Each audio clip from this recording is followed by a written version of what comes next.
All right, we got the inspired part. Now let's get to work. What's good, Two Shoes, y'all? I want to let y'all know about Two Buddy. We've been partnering with them. There's a link right below this video that you should definitely click on. It's 30% off. Trust me, you want to install that for the growth of your YouTube, whether it's subscribers, watch time hours, tags, all types of stuff. They have all types of stuff. Can't get into all of it because this will go forever. Trust me, hit that link, 30% off. You won't regret it. Install, plaque out, your YouTube growth goes boom, just like that. Do the Bucks logo really have gold horns on it, or is that just for the finals? That shit was hard. That shit was hard. Where you see that at? This is right at the beginning. Wait a minute. You about to see it here in a second. Right there. Those normally gold horns? Them bitches is hard. No, I don't think so. Them bitches is hard, bro. When the finals, I agree with you. Hard. That shit is hard, man. Yeah, that's that's specifically for the finals. It looks like. Yeah, that shit hard. I like that. Yeah, I like that. Shout out to Giannis though. I'm happy he was out there. I just wish he was more aggressive. Like I said earlier, man, I wish he got more shots. 11 shots is not enough. I think he was 6 for 11. He had more free throw attempts than field goals. And I understand, like, I think we both said that he was probably on a minutes restriction or something. But no, he actually wasn't. Didn't he play like 36 minutes or something? I said I thought he was on a minute restriction, but when we looked at the box score, it said 35 minutes. 35. Yeah. Like I said, man, the refs, man, played a role with this. I don't care what nobody says. Darren, I don't like people saying that. I'm gonna tell you exactly why I don't like people saying that. People say that after every single game, their team loses. They say after every single game, their team loses. I think that's the stupidest excuse. Neither one of these teams are my team. Correct, but you were rooting for the Bucks, were you not? No. You weren't cheering the Bucks? No, I wanted the Bucks to win game 1. And you were cheering these niggas on. I wanted the Bucks to win game 1. I really don't got no dog in this fight. I'll be honest with you. I've been big. Go ahead. So, I've been big on Devin Booker since he came into the league. I knew DeAndre Ayton was going to develop. Everybody's a fan of Chris Paul. If you're not a fan of Chris Paul, my favorite point guard ever. Maybe you just don't like traditional basketball or traditional basketball players at that position. I don't know, because the league has changed a little bit. More scoring point guards than actual traditional point guards, and getting everybody else done. That would be your fault. I think he's dope. I think Chris Middleton is a dog, personally. I think he doesn't show up every night, mainly on the road. That's the only thing. I'm my biggest gripe with Chris Middleton, but it hasn't been like that in the past couple games, so I can't really say nothing. Yeah, I like all the players out here. Brook Lopez, I've been a fan of since he was with Brooklyn. I wanted them to get game 1 on the road, because I just feel like the Suns are going to get game. They're going to win every game at home.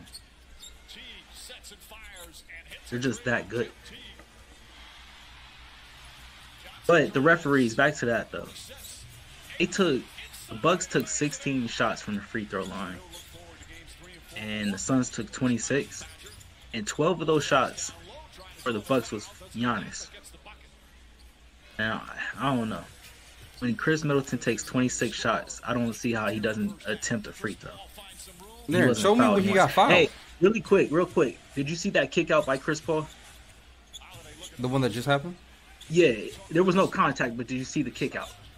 No. It might happen right here. You saw it, right? Like how he's kicking his foot out? Is that what you're talking about? Yeah. Yeah, that's his shot.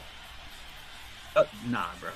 Before, what we was saying was Evan Booker got caught on that because he had that kick out, right? Yeah. And it was an offensive foul. And the commentator has said, I wish that there was actually more calls on that. Because, and me personally, I agree with them. It's like, yo, you can't keep on kicking your leg out. So what? More offensive foul calls. Yeah, absolutely. I just don't think you should be able to kick your leg out like that and initiate contact.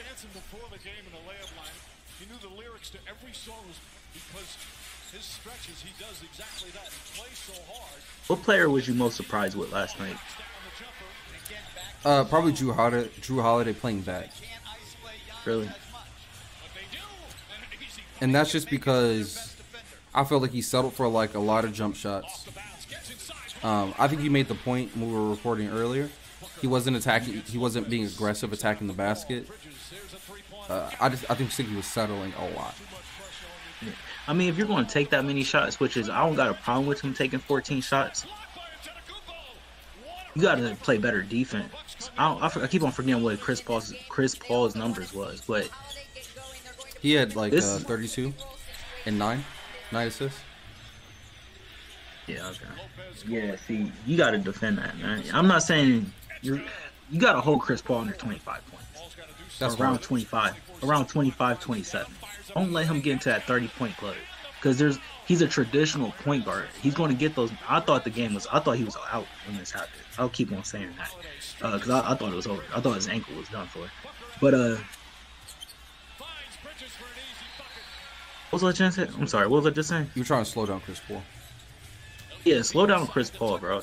Like this is gonna be a finals full of matchups, and we finally start to see them. Like, okay, Chris Paul versus Drew Holiday, PJ Tucker. Can you slow down Devin Booker? DeAndre Ayton. I think it was the other way around. Well, can't remember who was on who at the beginning of the game, but I'm just going position for the positions that they should be at. Giannis. It was DeAndre Ayton instead of Brook Lopez versus Ayton. So how is that going to work? Because I thought it was like, maybe you got to stretch Ayton out and force him out on Brook Lopez. No, he's sitting right there because Giannis is still there. So I don't know. It's interesting. High screen roll. Also, we talked about how Devin Booker and Chris Paul were abusing switches. They were abusing Brook Lopez last night. Yeah. Brook Lopez is a good defender, too. It's just Not asking him to against guard these guards. Yeah, I mean, guards for a big man is naturally just hard to guard, right? It's just, he was putting them on a platter yesterday. I don't know if we put it up yet, but I know we had a video of Gilbert Arenas talking about how more guards should start exploiting big men, and how you always questioned his coaches about giving the ball to the big men over the smaller guy in the post versus him taking the big man off the dribble on the perimeter due to a switch. And we saw that all last night. They like, look at that move, bro. I would say Gilbert Arenas probably played in a different league, though. I do hear what he's saying because it does work clearly. Gilbert Arenas was before his time, though. Yeah, I agree with that. That could have been a foul, though, right there on Chris Middleton. Where? Chris Middleton could have had that foul. Where? Hold on. Where? In the soft ass league that we played in, that could have been a foul. You think that's a foul? They was calling shit like that yesterday for the Suns. No, they weren't, Dan. Okay, man. Look, I got like 3 or 4 reasons why the Bucks really lost this game. That third quarter was just an explosion, first off. We can start with, actually, the bench, right? Phoenix's bench, we already knew that they were the deeper team, right? You could debate that Milwaukee had the more complete 5. I think you were trying to debate me on that. You could debate that they have the better 5. I disagree with that. The Suns, okay, cool. But the Suns definitely got it deeper. I don't think nobody's going to disagree with that. I don't think anybody's going to disagree with that. That was his only 3. And that's clutch. Came in, dang, that's only 3 came in the fourth quarter. It's crazy.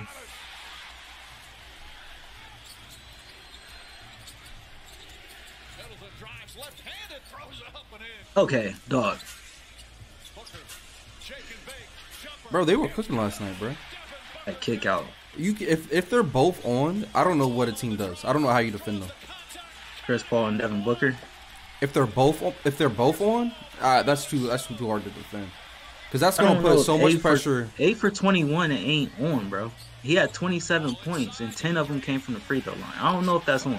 I really don't know. I've seen Devin Booker Free do more. throws matter, Darren. Getting to the free throw line matters. I'm just saying I've seen Devin Booker do more without the free throw line, without being dependent on the free throw line. I've seen him make those. I would honestly say I haven't seen Devin Booker play a big game since game 5 or game 5 or game 4 of the Clippers series. What does that mean? And that was even debatable. What does that mean? Play a big game. What do you mean? Like a big performance game. He had 27. Are we looking down on 27-point games now? Look, I'm just saying. Is that what we're doing? I mean, me personally, I think Devin Booker should be more efficient than 8 for 21. I understand you're saying points, whatever. I'm saying he's just now getting these superstar calls now this year to get to the line that much. That's what I'm saying. I've seen him do better from the field in these playoffs too. I don't know. I think getting to the line is such a pivotal point of the game now that I don't because hold on. Here's what I was saying. In the playoffs. That was what I would say. You can argue with me that he shouldn't have gone to the line 5 times. Cool. But he made all 10 of his free throws. And in my opinion, is kind of the difference in that game. It's probably kept them extended. Because you're giving him the ball when you need a bucket. If he's getting to the line, that's 2 points no matter what. It's at least this night. I think it's just such a part of the game now. I don't complain about it. James Harden gets to the basket, gets to the free throw line. Trey Young gets to the free throw line. He doesn't. He gets to the free throw line way better. Not in the playoffs. Not in the playoffs. That's what we continually say about James Harden. We say that, bro, you are so dependent on that whistle in the playoffs. That's what we always say about James Harden because his numbers do go down in the playoffs. And it's because he doesn't get to the free throw line. So are we willing to say Devin Booker's a better 2-guard than James Harden right now? I don't have a problem. I don't have a problem saying it personally. I do. He's still young. But he's getting the calls that James Harden should have got the calls. He just didn't because we thought the whistle just disappeared in the playoffs. I will say that. I will give you that. I thought the whistle this playoffs, they've let him play out. They've let him play basketball. They let them be a little bit more physical this year. This playoffs as like a whole. Especially I would debate that last night, man. 10 more times getting to the line when the other team is the more physical team. Were they playing physical? Hold on. Were they playing physical? Chris Middleton wasn't playing physical. Chris Middleton arguably takes too many outside jumpers. And that's what makes him kind of low-key streaky. Me and you both agree that Chris Middleton should have 6 of those shots. I think Chris Middleton took 26 shots. 6 of those shots should have went to Giannis. More of those shots. Yeah, more of those shots. We can agree. Yeah. So more of those shots. Because he was cooking. Chris Middleton was cooking. So I don't got a problem with him taking 21 shots. If he took 20. He took 26, but I'm talking about like 21. Giannis should have took more. Like I said, what lost him this game was Giannis didn't take enough shots. They didn't get the whistle for other players. And me personally, and the other side did get the whistle. If that balances that out. One side got the whistle. Repeat what you just said. You cut out. Okay, Giannis not taking enough shots. And then one side getting a lot more whistles than the other side, if you ask me. There was a couple more things. Chris Paul been playing out of his mind. There was one more thing. Let me think. Giannis not taking enough. Drew Holiday. Oh, yeah, he had a terrible game. Yeah, he just didn't. 4 for 14 ain't good. It's just not good enough. It's cool. And he was settling. It's cool if you do that and you hold Chris Paul to 25 and 9. And that still might get them to win, 25 and 9 for Chris Paul. But that's cool if you go 4 for 15, you hold him to 25. Cool. But if he goes off for, I think he had like 32 and 9 or something like that. Mm-hmm. If he does that, then you need to hit 3 more of those shots. You need to go 7 for 14. You see what I'm saying? Or give those shots to somebody else. I agree. I think those were the biggest things that really cost them this game. Let's look at the stats real quick so that people can see the stats. And while we're looking, go ahead. Shout out to Giannis for playing though. I thought his season was done. I'm gonna be real with you. A big part of me thought his season was done. So big props to him playing. So here's the thing. Okay, Chris Middleton played 10 more. I was thinking about this when I was saying whatever I was saying. Chris Middleton played 10 minutes more than Giannis. You think those 6 shots came in those 10 minutes? Definitely possible. Definitely possible. You said 6 shots? Yeah, definitely possible. Because he just would have been the guy on the court. Yeah, he was the guy on the court most of the night. One thing I could tell you though is Milwaukee did show me they have what it takes to beat this team. It's just, can they beat this team? Yes. I think they can. Can they beat them 4 times? That's the real question. Best of 7. They're gonna have to get a game on the road, of course. I think they can hold down home court. I think they can hold down home court. All right. Well, you don't hold up though. No, bro. Y'all look. No, absolutely not. Don't force Chris Paul. Get the ball out of Chris Paul's hands. We said this earlier. Get the ball out of Chris Paul's hands. He cannot take 19 shots, Shaw. I get it. He takes 20 shots when his team, like usually, because we've been looking at the stats all playoffs. He takes around 20 shots, around the same as Book. Get the ball out of his hands, man. Force him to only take like 15 shots. Don't let him get up to that 19, 20 range, bro. Force him to get somebody else. Mikal Bridges, make him take the shot. I was thinking about this earlier.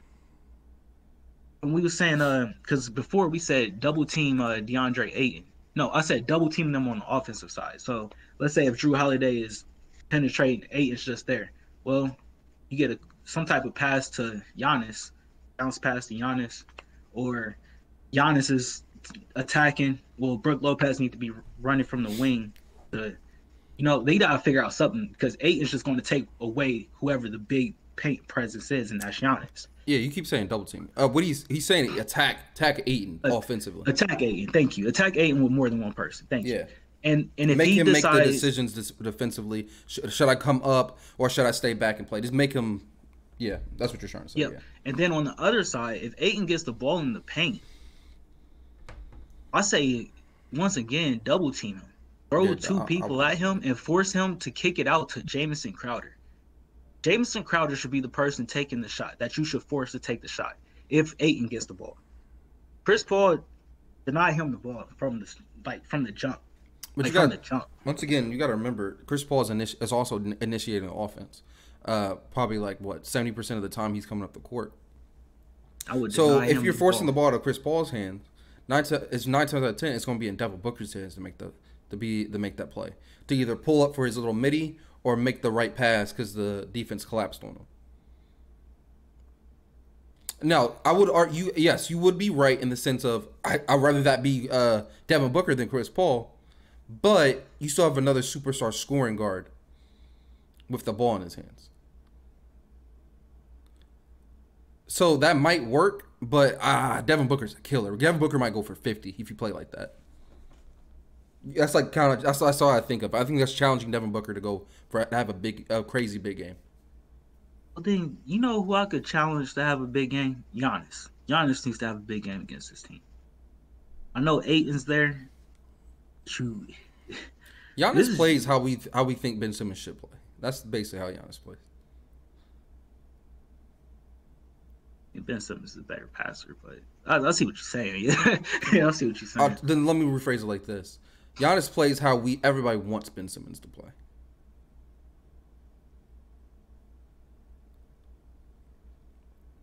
Because not only does Giannis have moves, he can face you up and still give you a little shake on the perimeter, then get his shoulder down into you, move you out the way, and just go up with it. Giannis has moves. Yeah. All right, where we at? All right, so let's wrap this up with you got something else? Go. I was going to ask you, what's the biggest matchup that you're looking to watch in this series? Because for me right now is DeAndre Ayton and Giannis more than anything else. That's a good matchup. The scoring battle between Chris Middleton and Devin Booker. And here's why.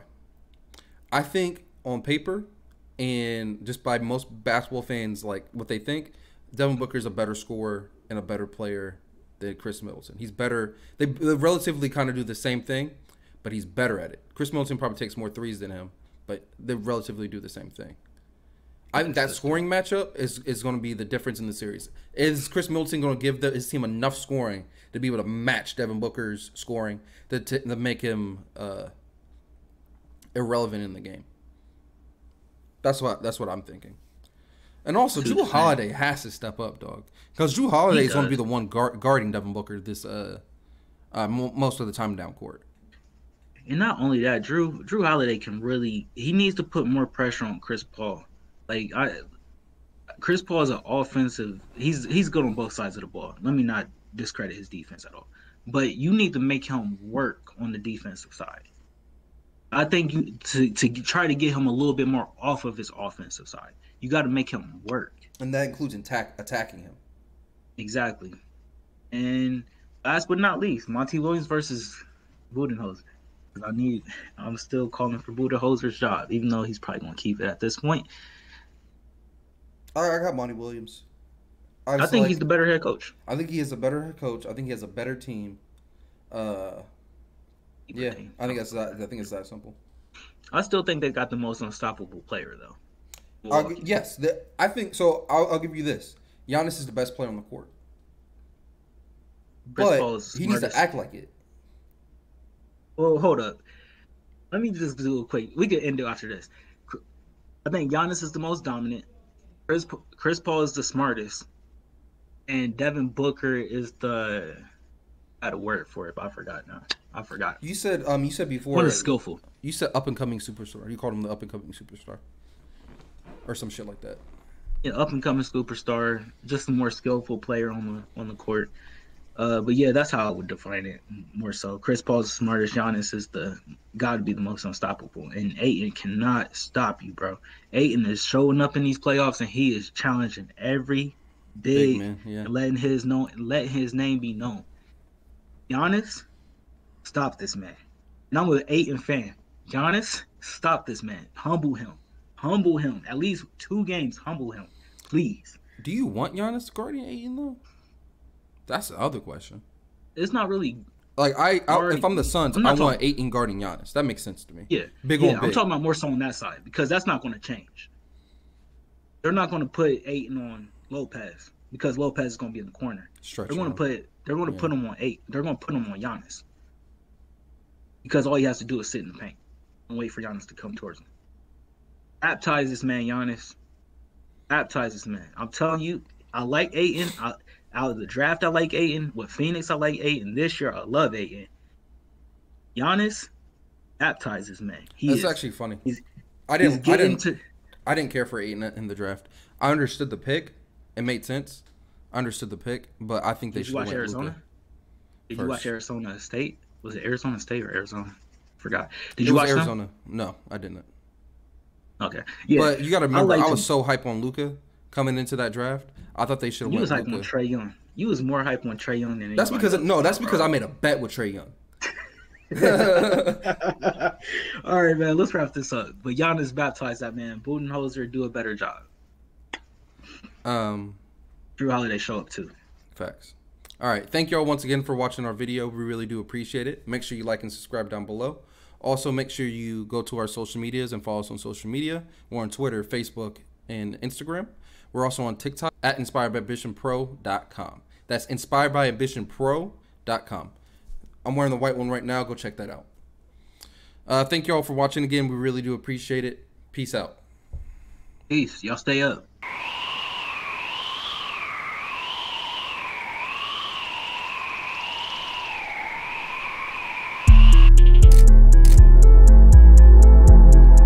From small to triple XL. All inspired by ambition gear at inspiredbyambitionpro.com. That's www